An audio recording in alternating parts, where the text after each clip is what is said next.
haste makes waste. Moving forward with the Decker team. Moving forward together with the Decker team. Really does. We've enjoyed for over 30 years coming alongside you not only to help you buy and sell real estate, but also coming alongside you to build your finances, to build your faith, to even build your fun, and then to strengthen, heal, and flourish in relationships. 30 years of helping you build your life and your business. Yes, Yetta, haste makes waste is a very common saying. I think it's a cliche. You think it's a cliche? How about this one?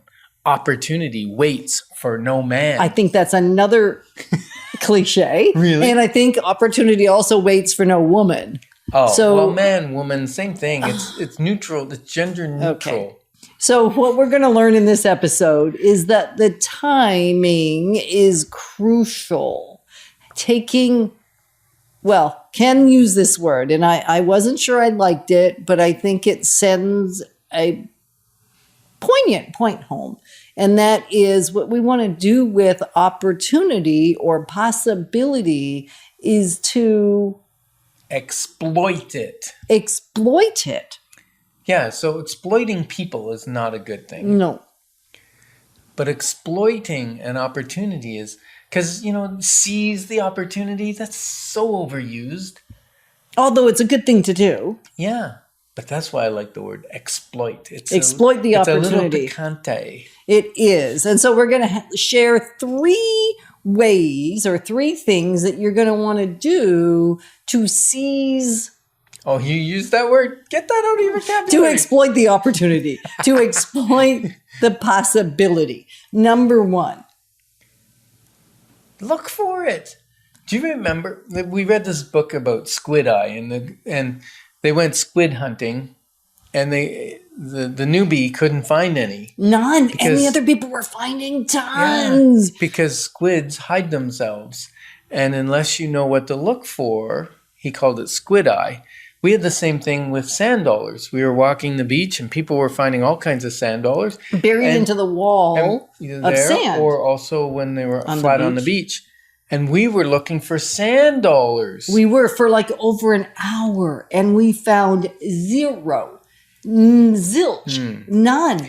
And then when we started looking for the little tiny mound of sand The impression almost. under which the sand dollar was hiding, they weren't alive, so they weren't really hiding, but the sand washes over them with the waves, and they're hidden from sight. So as soon as we looked for the little mounds, we found lots of Like sand we dollars had on over the way 2 back. dozen. That's a lot of We sand went dollars. from 0 to over 2 Maybe dozen. we should have left some for somebody We else to gave find. some to other people. Yeah, but that's not the same as finding it yourself. Have you ever found a sand dollar on the beach? It's very exciting, especially when it's completely whole with no nicks, no dings, no cracks, no nothing. Right. And so it's not about going on a sand dollar hunt. It's about being aware of what you're looking for and what are the signs that you have actually found it. Yeah, what does an opportunity look like? Or what is an opportunity clothed in? There's a nice quote that says opportunity is hidden from most people because it's dressed in Disguise. work clothes and looks like a lot of hard work. And it often is. So for the things that are important to you, discover, take some time thinking about what are the signs that there is an opportunity here. For me, one of the signs is what conversations are happening around me. What are the people saying that I know that I hang out with? And what might they be sharing that they don't actually know they're telling me there's an opportunity there, but there is an opportunity to meet somebody I've maybe never met before, or read a book I've never thought about reading before that might change things for me. So for me, it's listening to what others are saying. That's good.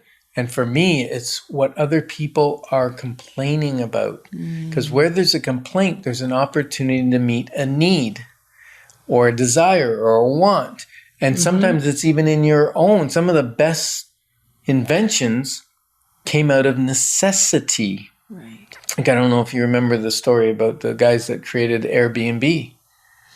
There was a convention. Oh, I did. Yeah. And they were pretty broke. I forget whether they were students, university students or what. There was a big convention in town. There were no hotel rooms available. There was nothing. So they bought some air mattresses and blew them up, put them on the floor in their vacant rooms, and they rented out the rooms to people that were coming to this event. And it was Airbnb. Which is amazing, right? And so look what they created with it. Right. Multi-gazillionaires. Well, I don't know if that's a word, but they have a lot of money. They have more, their company's valued more than some of the biggest hotel chains that own tons of real estate and properties and buildings, and they own virtually nothing except for the system Right. to run it. That came out of looking what wasn't working. Yeah, because Where there was a need. and they're using someone else's resources, similar to Uber and Right. Lyft. They're So using number other two, people's. those are all gone. So Oh. let's move on to number two, because if you don't get to number three, I'm going to be disappointed, and Okay. I know you're going to be super disappointed. Okay, so number two is be prepared in advance. That means have margin in your life, both in time to exploit the opportunity and in resources and money to be able to take advantage of that opportunity. Sometimes To jump on it. Yeah, Is that what you're sometimes the saying? To jump on opportunity it. is someone needs to sell something quick and they're selling it at 50 cents on the dollar. And if you've got that money, you Or can even buy it. 80 cents on the dollar. If you don't have the money, you can't buy that opportunity. Right. So be prepared to exploit the opportunities that mean something to you. Yep. So think about what opportunities you're looking for. So you have to be aware, which is number one, really. What are the opportunities you're looking for? Yep. And then three, Yeah. tie it up. Tie it Tie up. it up. Give Tie a it up. conditional offer. Do something. Get a letter of intent. Get a exclusivity for a certain amount of time. Maybe it's a product you found in another country that's not in Canada yet, and you want to bring it into Canada. Get the exclusivity while you do your due diligence. And due diligence, well, that's getting expertise, people that have expertise in that field. That's discovering all the facts, looking at the expenses, looking at the possible income, maybe doing a marketing survey. Marketing surveys are so easy now. You put it up on Facebook and say, what do you think of this guy's? Because everybody likes to give their opinion. Right. So that's a beautiful thing. So to be able to tie it up may look differently depending on the situation you find yourself in. Absolutely. And yet, what can you do to kind of hold it while you do your due diligence? Because the worst thing that I've seen way too many people do, including myself and Mr. Decker, is get so excited about an opportunity I didn't really understand and exploit it without really having any business in exploiting it because I didn't know. Well, that's when we lose money. That's when you lose money, you lose time, you have angst, you lose energy, you lose sleep, you lose good health. Everyone will lose any of those things. No, exactly. So we're going to encourage you to go on the journey with us and allow yourself to be aware of what opportunities you're looking for. Know what the signs are that you've actually found it. Like many clients come to us and they go, "Oh, I found this great real estate deal. Can you tell me whether it's a good deal or not?" And then after some research, sometimes it appears it's still a good deal. Other times, ooh, not so good. Not Like so the good. waterfront somebody brought us the other day, they were thrilled about, this is it. And we said, well, we know that property. How far did you want to walk to get to the water? Because there ain't no water views. The beautiful pictures are an illusion of what's really there. So it's not always that you can do it without support and help. So we are honored to be your advocates on the journey of real estate and Life Exponential. Moving forward with the Decker team. Moving forward